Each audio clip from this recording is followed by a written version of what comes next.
Как продължавате, как повдигате интереса към този режисьор? Какви са вашите стратегии? Кои са местата, където търсите субсидии?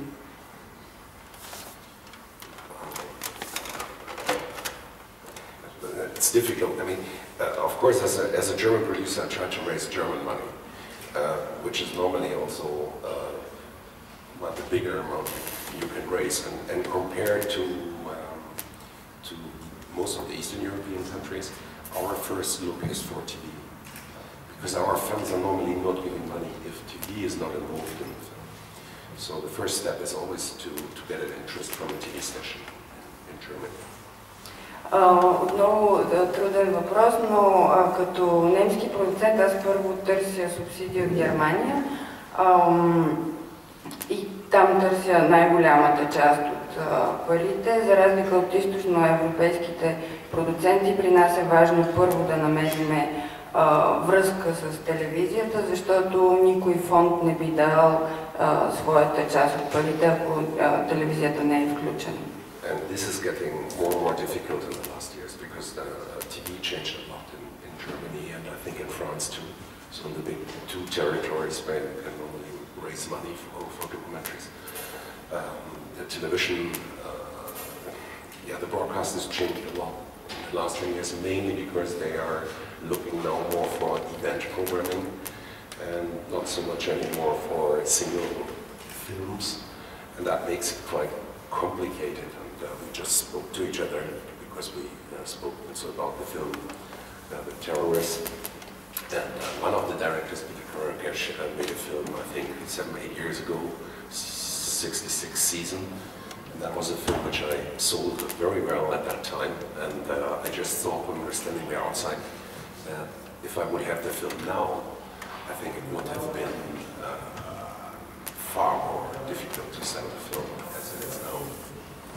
През последните години става доста трудно, защото профила на телевизията и в Германия и Франция се променя. Традиционно това бяха страни, в които телевизията имаше интерес към документалното кино. Сега се насочват повече към по-продължителни или събитийни програмирания на тяхната програма, а не към единични филми, и това усложнява моята работа. Филми, които преди години успявах много добре да финансирам, ако трябваше сега да намирам пари за тях, ще да е много по-трудно.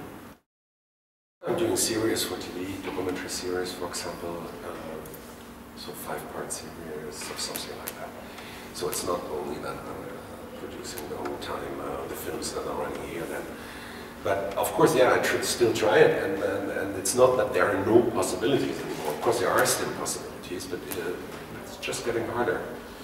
And the way is just that you have to find and maybe we also have to rethink about that in Germany with the funds, because I think that television and cinema are going like this now for a while, and maybe the funds have to stop to always for television distribution, because that's the real reason why they started to do that was that they said if a documentary doesn't have a TV station, then it's not really use of giving money for it, because later nobody will see it because the theatrical release is so bad, and that's why they started it. But I think maybe we have to rethink about that nowadays, because otherwise we are only funding TV films and not cinema films anymore. Другите неща, с които се занимавам, обикновено са телевизионни документални сериали и не са само нещата, които показвам по фестивалите. Това, в което вярвам, е, че трябва да се преосмисли принципа, на който се раздават фондове в Германия, защото телевизията и киното доста се разграничават напоследък. И това, че фондовете обикновено търсят присъствието на телевизията, за да гарантират това, че филма после ще бъде гледан, започва да се оказва грешка. I think I hear that there is a big interest in theatrical films, also in cinemas for documentaries quite often, but it's not really proven, I think. it is like ups and downs all the time. It's very much depending on which film is just there. When Michael Moore was there, then it was up, and then Michael Moore was not there, and then there was nothing, and then suddenly Wim Wenders makes a film and it goes up and everybody is shouting and saying, look, documentaries are doing so well. In fact, I think it's not the case. Аз чувам за тези тенденции, но всъщност няма никакви доказателства и общо взето се оказва, че когато Майкъл Мур показва филм, има много публика, после отново падат продажбите, когато Вим Вендърс направи документален филм, се вдигат продажбите и всъщност в крайна сметка излиза, че няма такива факти. I think the main point is still that documentaries have a very difficult situation in television because we don't have a kind of marketing money and also the kind of campaign that you have with a fiction film. In a fiction film you can say starring and then comes a big name of an actor.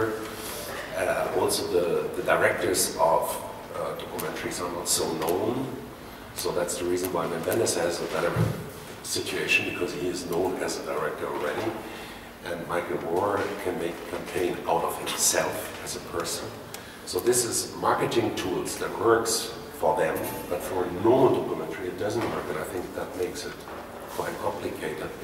And when I see the figures for documentaries, at least in Germany, and I think in France again, as these two big territories, it's the same. On the long run, I would say that the audience for documentaries even went down in these two territories, which has to do that maybe also mostly with the situation that we have more and more films. Compared to 15 years ago, I would say in Germany on a weekend there would be a start of maybe 5 to 10 films, and we have now something around 15 films every week, and that makes it quite complicated as on the first weekend, the films have to make their audience, otherwise they are thrown out of the cinemas. And this is a very tough situation with documentaries because a fiction film has a lot more P&A money and can start a bigger campaign in the beginning. And documentary needs time to grow with the audience. And I think this makes it even more difficult. Основен проблем, който виждам е това, че при документалните филми няма отделени субсидии за маркетинг. От друга страна, никога не можеш да кажеш тук еди коя си звезда участва. Режисьорите не са популярни, така че единствено, когато Вим Вендърс или Майкъл Мур правят филми, ние ги познаваме или като велик режисьор, или като личност и тогава маркетинга работи за тях. Бих казал, че в по-широко погледнато в Германия и Франция публиката за документално кино намалява и виждам това и в факта, че всяка седмица излизат по 15 филма в сравнение с преди 10-15 години, когато излизаха от 5 до 10 филма. И отново маркетинга е в полза на художественото кино, игралното. Докато при документалното трябва да се натрупа интерес и публика с времето заради явлението. Finding out topics that are working, and the moment you talk about it, it's already too late because it takes 1 year or 2 until the film is finished, so it's already too late. All in all, I think you can say that obviously the big topics are normally not working internationally because everybody is producing them in their own territories. Normally it's the small, very small stories that work, but then can travel because they have a subject behind it which is working in every territory in the world. But I think let's just take the Terrorist, which will be probably screened on I don't know how many festivals. It's a very, very small stories from people, but it's of interest because when you see them, then you think about what would I have done in a country like that? Are they just crazy, or is there something behind what they did? So this can work. I mean, maybe not on TV, but at least with festivals it will work. If you start to make films about the big subjects, like immigration or whatever, you can be sure that the films will have a very tough time to travel, because everybody has the same problems in their territories, and they will make films on their own on it. So it's a difficult question. You can't never really say, and there is no ban on any subject. Depends on how you make a film. Да, няма забрана върху никоя тема, зависи как се направи филмът. Моите наблюдения са, че големите теми не работят на международно ниво. Малките истории са тези, които пътуват. Например, Нежни терористи е една малка история, но те кара да се замислиш, чудиш се тези хора луди ли са или има нещо наистина, което се случва там. Може би това не са теми, които в телевизията ще се показват много, но на фестивали със сигурност. Но, например, темата за емиграцията със сигурност няма да е тема на филм, който ще пътува много, тъй като това са едни проблеми, които се повтарят във всички страни и всяка страна би направила свой собствен филм. The whole distribution of films will be changed anyway in the next 10-15 years. I'm not saying 2 or 3 like most of the people. I would say it's probably 10 or 15, but we will have a totally different way of distributing films through the internet, through platforms. That will change a lot. And in fact, the audience that wants to see documentaries is not that small. It's just small in compared to how many people want to see shit on television. So that is the problem. It's not a small amount of people, but it's too small for TV, for public TV, more and more. How to change that? I think that there will be new ways in distribution that you can reach a wider audience with that. I'm sure about it. But on the other side, watching a film at home or watching a film on a computer is something else than watching a film in the cinema. So what we see in the last years is a big growing of festivals. There are more and more festivals in the world. Every town has a festival now, I have the feeling. Which is in a way the same as how TV is changing. Because what you do is you make an event out of it. And it's the same what happens on TV more and more. That they start a programming on something like, this year is the 25th anniversary of something, and this year. That's how it happens on TV. And in cinema you can see more or less the same thing. You know, when you have a film in the Forum in Berlin, let's say. I had once a 4-hour film there, which they programmed only for 2 times because they thought it was so long and nobody will come anyway. The people were fighting to get inside, so they started to give the film a 3rd screening. They were still fighting for the 3rd screening to come in. This film was shown 6 weeks later in a normal theater. Nobody came. So,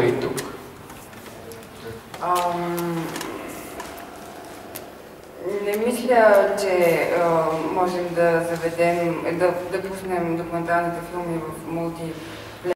В близките 10-15 години разпространението на филми тотално ще се промени с всичките интернет платформи. Важно е да се знае, че публиката на документалното кино не е малка. Тя е единствено малка в сравнение с хората, които искат да гледат лоша телевизия.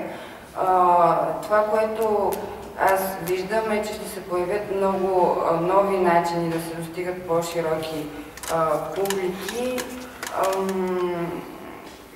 и появяват се все повече и повече фестивали. Телевизията от друга страна, както виждаме, се променя и започва да програмира повече тематично и събитийно.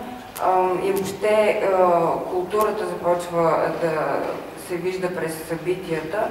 Например, на форума в Берлин аз показвах един 4-часов филм, който те програмираха само 2 пъти, защото им стори, че е много дълъг и никой няма да иска да го види. Имаше страшна битка от страна на публиката за билети, така че се програмира и трета прожекция. Отново имаше хора, които не го видяха и се бориха за билети, така че след 6 седмици ние го показахме отново в кино и резултата беше, че никой не дойде. Тръгна да казвам, че тук се случва подобно нещо и може би така един последен въпрос. Имате ли конкретно сътрудничество с някакви образователни институции, например университети и училища?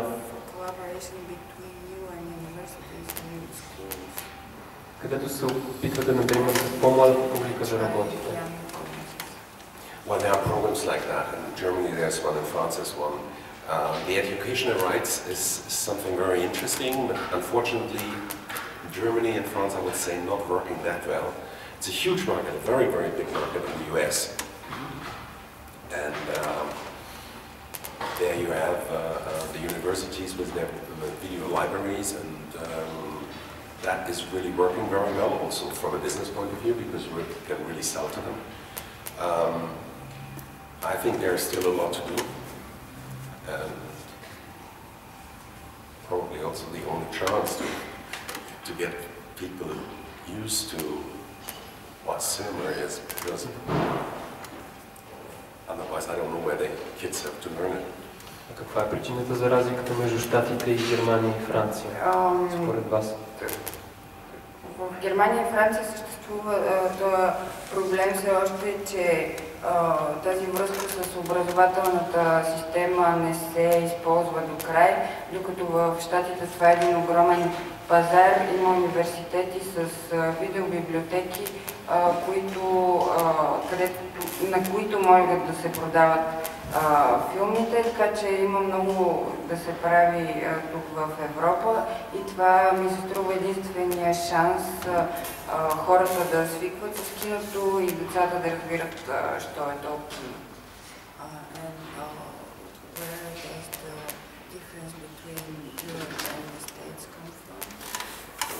Well, you can, the first hint, of course, you can say that's coming, and the Americans are very clever in doing this, but I think the main reason why it came was that public TV in the US is so bad that was more or less the only chance to see good films. От една страна можем да кажем просто, че американците са много умни, но аз си мисля, че по-адекватната причина е това, че тяхната обществена телевизия е ужасно лоша и всъщност това е единствения канал да се гледат хубави документални.